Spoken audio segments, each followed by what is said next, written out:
I was squashed between two large police officers, and one said to my face, "Unless I sleep on the streets of Togo because I'm not crossing." It's time to share the story of an event that really messed me up some few years ago. I've mentioned this to some friends who are close, but up until now, I've never felt ready to share it with you. So brace yourself for a deep one. Charlie. Let me give you some context here. Being a Ghanaian kid of the 21st century, I've never ever experienced any form of oppression in my life. But that wasn't the case anymore when I decided to visit a neighboring country that literally shares the same border. In West Africa, there is this community called ECOWAS, which stands for the Economic Community of West African States. A community that prides itself with the agreement of free movement of goods and services among its member states. I have this green Ghanaian passport which says ECOWAS right on top of it, but when it came to crossing the border, I wasn't treated as such. I am making this video sitting in my bedroom because I don't really feel comfortable doing it anywhere else. So exactly on December 5th, 2022, I had to look it up because that is the day I recorded this video secretly on my phone. The lady here is Stacy. She had recently moved from the US to Ghana and hired me as a videographer to travel around with her. We've already visited enough places in Ghana and we needed an adventure, so we planned to visit Ghana's neighboring countries. I remember it was Friday morning when we packed our bags, made it to a place here in Accra called Tudu. This is where we got a car that took us from Ghana directly to the Togo border, which is also called Aflao for some reason. All we wanted was to have a decent opportunity to see other parts of our continent and connect with different people. So we took to road. We drove through a town called Pram Pram, through Adan all the way to Denhu, which is the last town before the border. My friend Stacey was new to the country, so I was in charge. When we got to the border, I noticed two separate tiny buildings, one on our side of the border and the other on the far side of the border. I walked in our side of the building with Stacy barely behind me and met these men in uniforms who asked us the purpose of our visit. I immediately found out they were the Ghana Immigration Service. We both got our exit stamps to leave the country and one of them asked us to stay safe. But then came the Togo side of the border. I walked in confidently and just on the right side of where we were walking, there was this yellow tent with 3 women and 2 men whom I believed were health professionals. They called us and the first thing they asked to see was my COVID vaccination card. I showed it to them and for some awkward reasons, she asked me why I have the card when I took a single COVID shot. I had to explain politely. All I had to do was to go for the vaccination, and if there was any issue at all, I believed it was fair to contact my hospital. After more and more explanation, she eventually asked me to show her my yellow fever vaccination card. You know, I wish these guys were really ensuring our health and safety, but they weren't. She was rather looking for a fault. That way she gets to charge you with an offense where in turn you have to bribe your way out. So I gave her my card. She placed my card in between her middle finger and index finger, extending her arm towards me and said, "You know, you should just give us something and pass." At least she was nice enough to be polite about it. So I reached my back pocket, grabbed my wallet, took out some cash and gave it to her. We then moved to the next room where we met this officer who asked us in French if we want to get checked or pay, as it is a tradition at the land borders to pay your way out if you don't have the right document or you probably have something you are not supposed to have. I went in for the check and he did. Then we were permitted to move to the next and final room. This is where foreigners entering the country receive an entry stamp into the Republic of Togo. It was this narrow room with glass shelves with most of their officers on the other side of the shelf doing what I believed was paperwork. However, there were 3 men in uniform and 1 female on my side of the shelf. One asked me to come closer, asked for my passport, looked at it, glanced at me and said something in French. I didn't catch most of it, but the gist was I had to pay 7,000 CFA for a first time stamp in my passport. I immediately turned and looked at Stacy for a second, reached my pocket for my phone attempting to search if there was such a thing as first time payment for entry stamp in an ECOWAS passport, but I was immediately asked by an officer to put my phone down. Stacy at this point was getting tired of it, so she brought out her purse, gave it to me, asked me to pick out 7,000 CFA for these officers for an entry stamp. We were late for almost every activity we had already booked because we spent several hours at these borders. What happened when we actually got into Togo may be a story for another day, but coming back to Ghana was the real beast. It was pure oppression. I'll skip the story of coming back through the Benin border and jump right onto the Togo border. So there are basically 3 options when you want to cross the Togo border.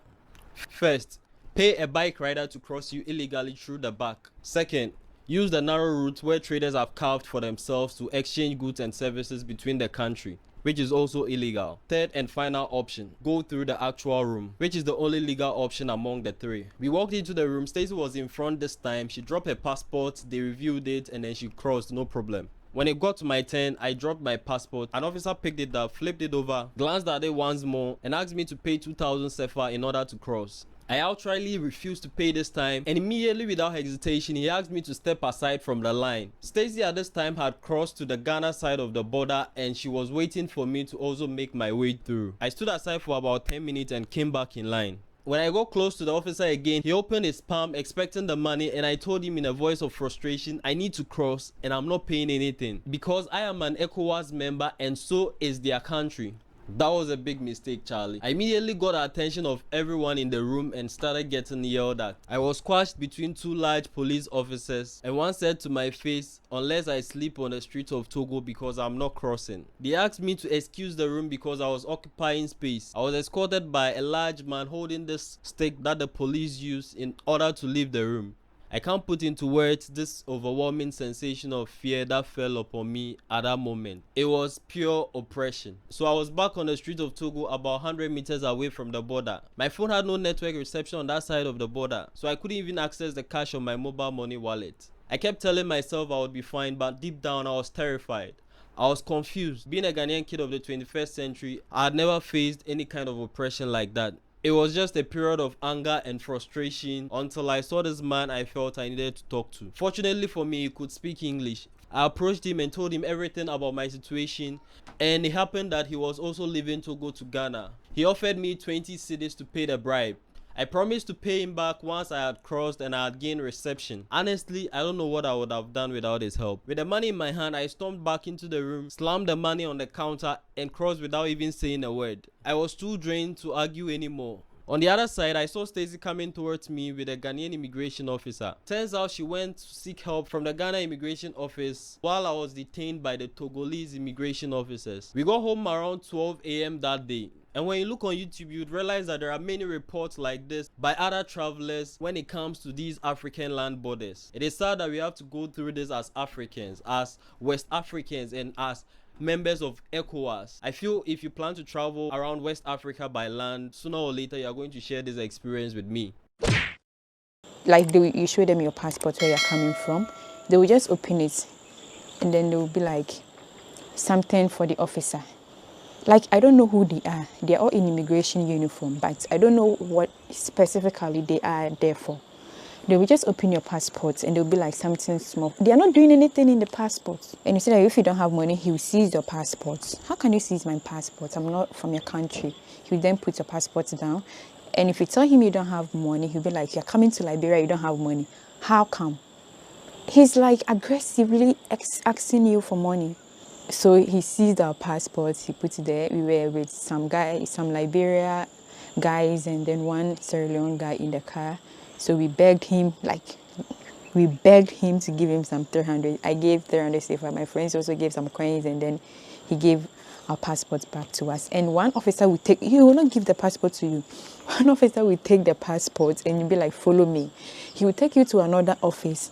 This office, they're not going to stamp your passport. They'll be like, they are writing your details. They'll write your details. They'll open your passport, write your name and all that. And they'll tell you something small for the officer, like appreciate the officer. If I'm to appreciate the officer, how can it'll be like $100 Liberian or $200 Liberian? You say something small or appreciate. Is it by force to show an appreciation? You seize your passport. If you have to pay before you give it to them.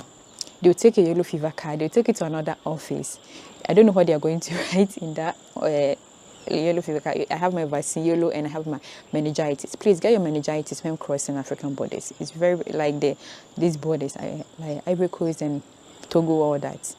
Get your meningitis before, because they're going to force you, extort you and all that. So he took us the yellow fever, they took a yellow fever card and all that. And then we've already booked with the NIMBA people, so the NIMBA people were waiting for us. We should have given our passport to them for them to do all that for us, but we didn't see them at first, so we just went through it. After they have taken our passport, then we realized that the NIMBA people are there waiting for us, so it was already with them. Then we went to tell them that, oh, they've taken our passports and all that, so they have to just step in and we have to step back. So they stepped in. The people we were with, like in the same car, were paying. Even the Liberians were paying something small for the boys' son. The passport has transferred. Now it's now into the main office for them to stamp. They will ask you, how many days are you going to spend in Liberia? How many weeks? How many? I don't know whether they take that to stamp the passports. It's a free passport, free entry. And they'll ask you, how many days are you going to spend in Liberia? I don't, we're like 4 days, for just 4 days, not even up to 1 week. So it'd be like 500 Liberian dollars. Why 500 Liberian dollars? So we were angry, guys. We were angry, talking like African borders, West African border is so bad. Like, they like extorting and all that. Let me tell you something. In Ivory Coast, they will just take one money from you if you have all your documents intact. I'll do a video about that, crossing African borders, things I've went through, not anybody or general or I don't know what thing, but things I have gone through these borders. Do you get it? So there's like we should pay 500 Liberian dollars for the stamp. And we're like, we went to this office, they took money, went to this office, they took money. So why are we paying? He said, this is the main office that you have to get your stamp. And before I crossed here, before they allowed me entry here, before they allowed me to get in, bro, it was like more than 30 minutes just struggling there because apparently to go to Cape Verde prior, you need like a return ticket, right? They gotta allow you in without a return ticket. And for me, my return ticket is for, you know, for Guinea-Bissau. I don't need to come back to Dakar. I'm from Praia, I'm going straight to Guinea-Bissau. But they said no, they will not allow me in if I don't have a return ticket back to Dakar. You know, those are the, because apparently Cape Verde, they deport a lot of like Nigerian, Senegalese. You have to provide a hotel, you have to provide your return ticket, you have to provide like 1,000 euros or 500 euros, something. You have to show that you have money to stay here. I had all those things, so they let me in. But what happened to free movement of goods and people, you know?